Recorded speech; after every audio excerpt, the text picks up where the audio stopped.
Chapter 12. The Lord said to Moses and Aaron in Egypt, This month is to be for you the first month of your year. Tell the whole community of Israel that on the 10th day of this month, each man is to take a lamb for his family, one for each household.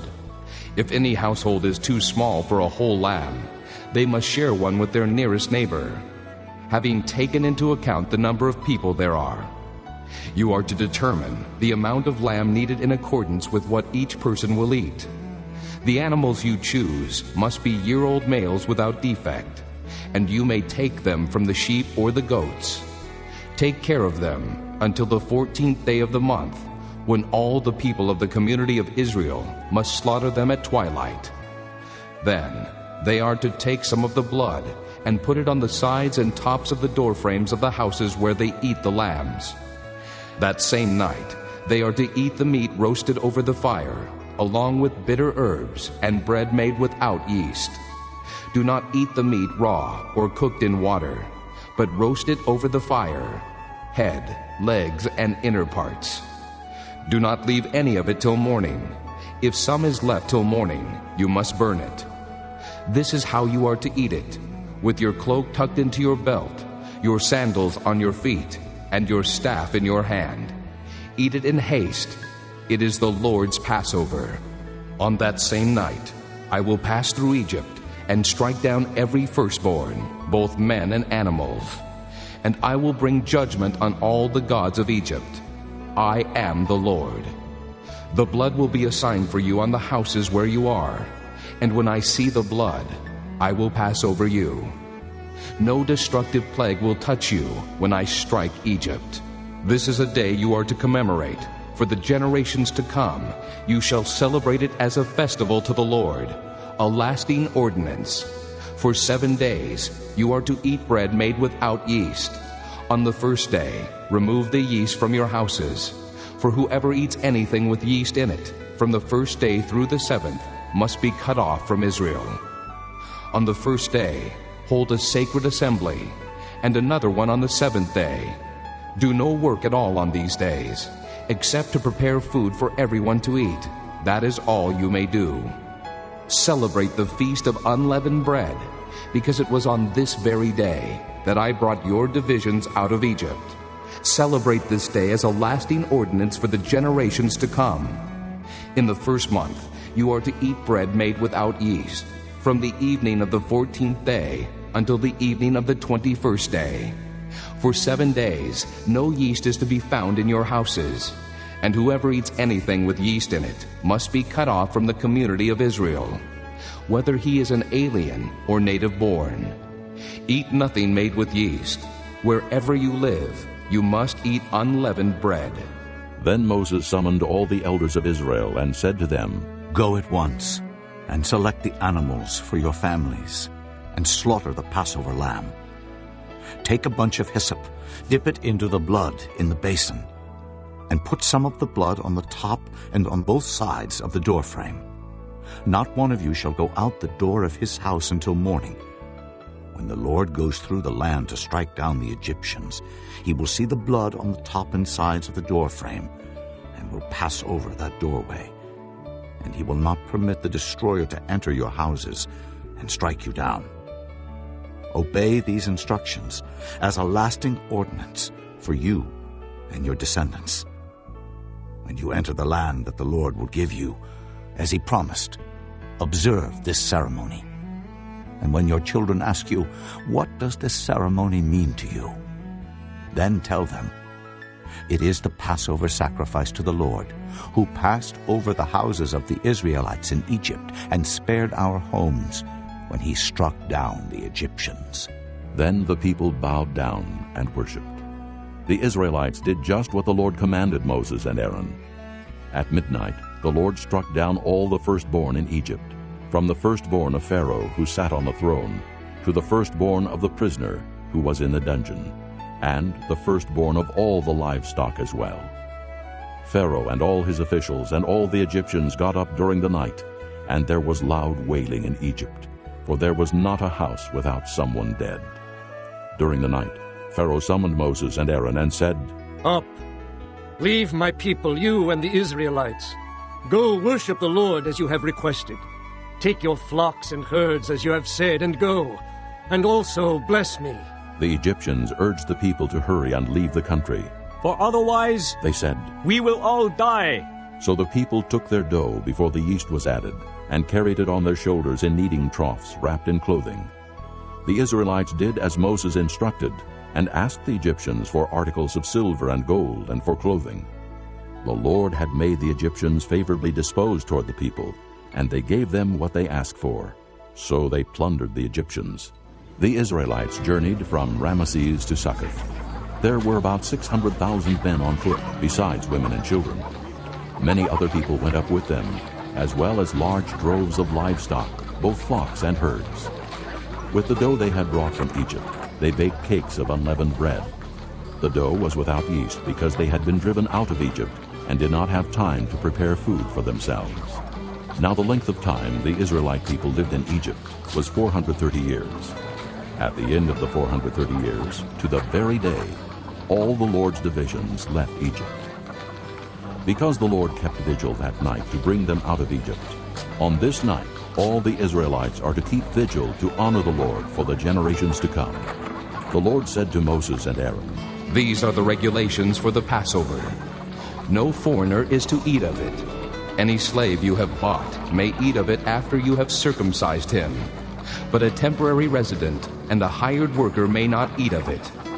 It must be eaten inside one house. Take none of the meat outside the house. Do not break any of the bones. The whole community of Israel must celebrate it.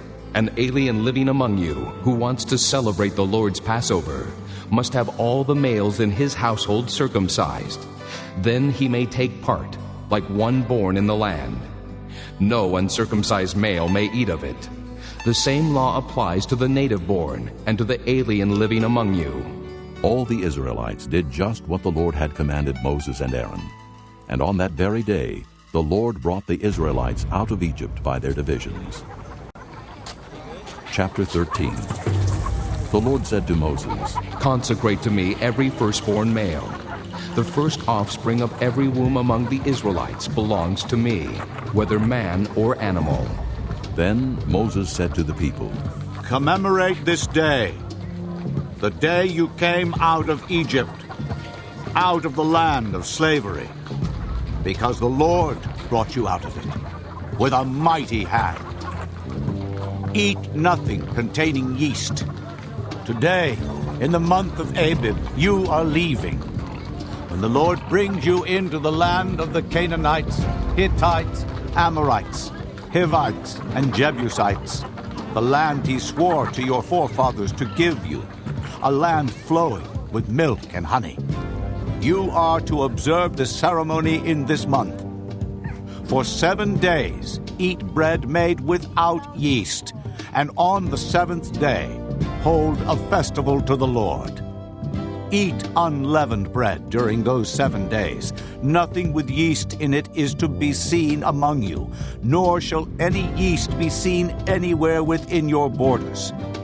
On that day, tell your son, I do this because of what the Lord did for me when I came out of Egypt. This observance will be for you like a sign on your hand and a reminder on your forehead that the law of the Lord is to be on your lips. For the Lord brought you out of Egypt with his mighty hand. You must keep this ordinance at the appointed time, year after year. After the Lord brings you into the land of the Canaanites and gives it to you, as he promised on oath to you and your forefathers, you are to give over to the Lord the first offspring of every womb.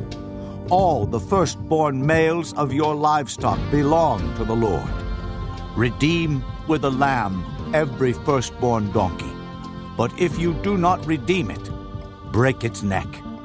Redeem every firstborn among your sons. In days to come, when your son asks you, what does this mean? Say to him, with a mighty hand, the Lord brought us out of Egypt, out of the land of slavery. When Pharaoh stubbornly refused to let us go, the Lord killed every firstborn in Egypt, both man and animal. This is why I sacrifice to the Lord the first male offspring of every womb, and redeem each of my firstborn sons. And it will be like a sign on your hand, and a symbol on your forehead, that the Lord brought us out of Egypt with his mighty hand. When Pharaoh let the people go, God did not lead them on the road through the Philistine country, though that was shorter. For God said, If they face war, they might change their minds and return to Egypt. So God led the people around by the desert road toward the Red Sea. The Israelites went up out of Egypt armed for battle. Moses took the bones of Joseph with him because Joseph had made the sons of Israel swear an oath. He had said, God will surely come to your aid, and then you must carry my bones up with you from this place. After leaving Succoth, they camped at Etham on the edge of the desert. By day the Lord went ahead of them in a pillar of cloud to guide them on their way, and by night in a pillar of fire to give them light, so that they could travel by day or night. Neither the pillar of cloud by day nor the pillar of fire by night left its place in front of the people. Chapter 14. Then the Lord said to Moses, Tell the Israelites to turn back and encamp near Pi-hahiroth, between Migdol and the sea. They are to encamp by the sea, directly opposite Baal-zephon. Pharaoh will think the Israelites are wandering around the land in confusion, hemmed in by the desert. And I will harden Pharaoh's heart, and he will pursue them. But I will gain glory for myself through Pharaoh and all his army, and the Egyptians will know that I am the Lord. So the Israelites did this. When the king of Egypt was told that the people had fled, Pharaoh and his officials changed their minds about them and said, What have we done? We have let the Israelites go and have lost their services. So he had his chariot made ready and took his army with him. He took 600 of the best chariots, along with all the other chariots of Egypt, with officers over all of them. The Lord hardened the heart of Pharaoh, king of Egypt, so that he pursued the Israelites who were marching out boldly. The Egyptians, all Pharaoh's horses and chariots, horsemen and troops, pursued the Israelites and overtook them as they camped by the sea near Pi-hahiroth, opposite Baal-zephon. As Pharaoh approached, the Israelites looked up, and there were the Egyptians marching after them.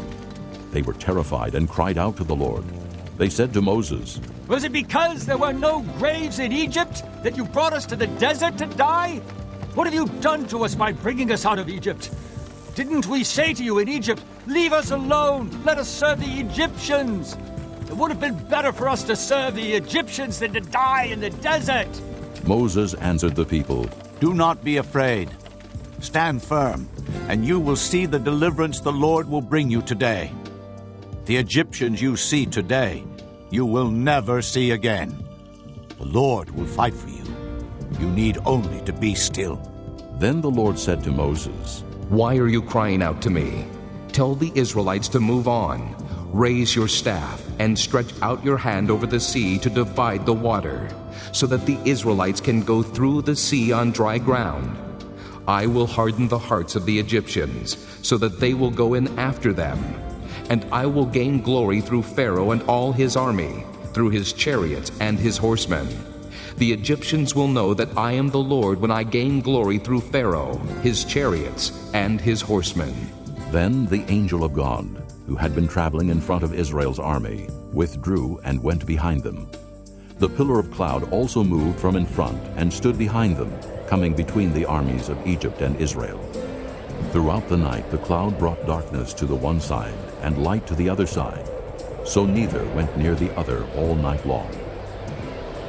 Then Moses stretched out his hand over the sea, and all that night the Lord drove the sea back with a strong east wind and turned it into dry land. The waters were divided, and the Israelites went through the sea on dry ground, with a wall of water on their right and on their left. The Egyptians pursued them, and all Pharaoh's horses and chariots and horsemen followed them into the sea. During the last watch of the night, the Lord looked down from the pillar of fire and cloud at the Egyptian army and threw it into confusion. He made the wheels of their chariots come off, so that they had difficulty driving. And the Egyptians said, "Let's get away from the Israelites. The Lord is fighting for them against Egypt." Then the Lord said to Moses, Stretch out your hand over the sea, so that the waters may flow back over the Egyptians and their chariots and horsemen. Moses stretched out his hand over the sea, and at daybreak the sea went back to its place. The Egyptians were fleeing toward it, and the Lord swept them into the sea. The water flowed back and covered the chariots and horsemen, the entire army of Pharaoh that had followed the Israelites into the sea. Not one of them survived. But the Israelites went through the sea on dry ground, with a wall of water on their right and on their left.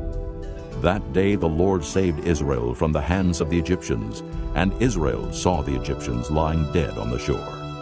And when the Israelites saw the great power the Lord displayed against the Egyptians, the people feared the Lord, and put their trust in him and in Moses his servant. Chapter 15. Then Moses and the Israelites sang this song to the Lord. I will sing to the Lord, for he is highly exalted. The horse and its rider he has hurled into the sea. The Lord is my strength and my song. He has become my salvation. He is my God, and I will praise him, my father's God, and I will exalt him. The Lord is a warrior. The Lord is his name. Pharaoh's chariots and his army he has hurled into the sea. The best of Pharaoh's officers are drowned in the Red Sea. The deep waters have covered them. They sank to the depths like a stone. Your right hand, O Lord, was majestic in power. Your right hand, O Lord, shattered the enemy. In the greatness of your majesty, you threw down those who opposed you. You unleashed your burning anger. It consumed them like stubble. By the blast of your nostrils, the waters piled up. The surging waters stood firm like a wall. The deep waters congealed in the heart of the sea.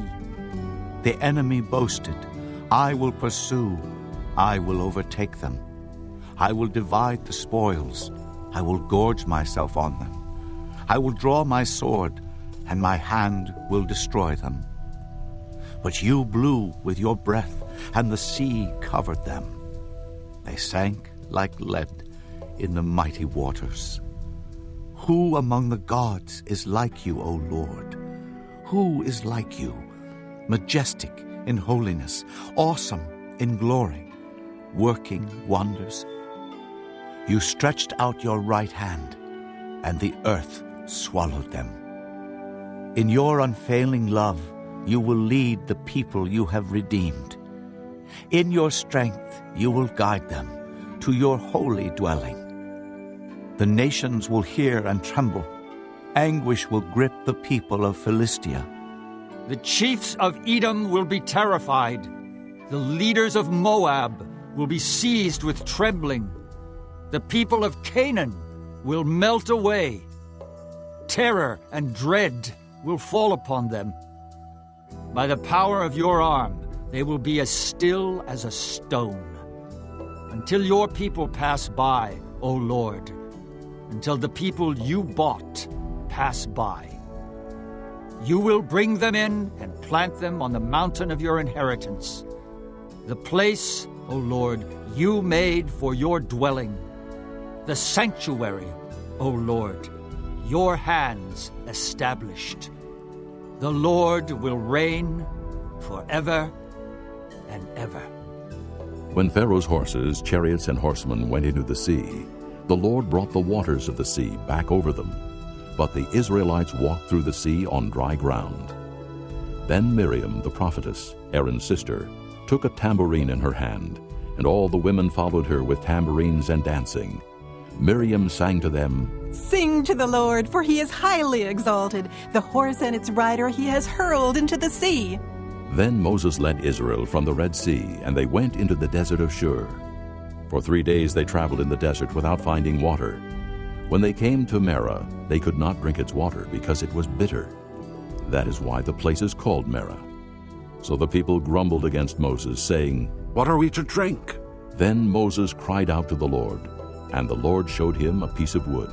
He threw it into the water, and the water became sweet. There the Lord made a decree and a law for them, and there he tested them.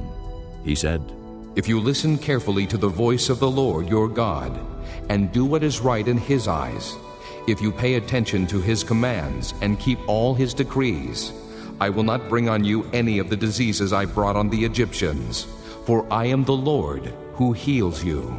Then they came to Elim, where there were 12 springs and 70 palm trees, and they camped there near the water.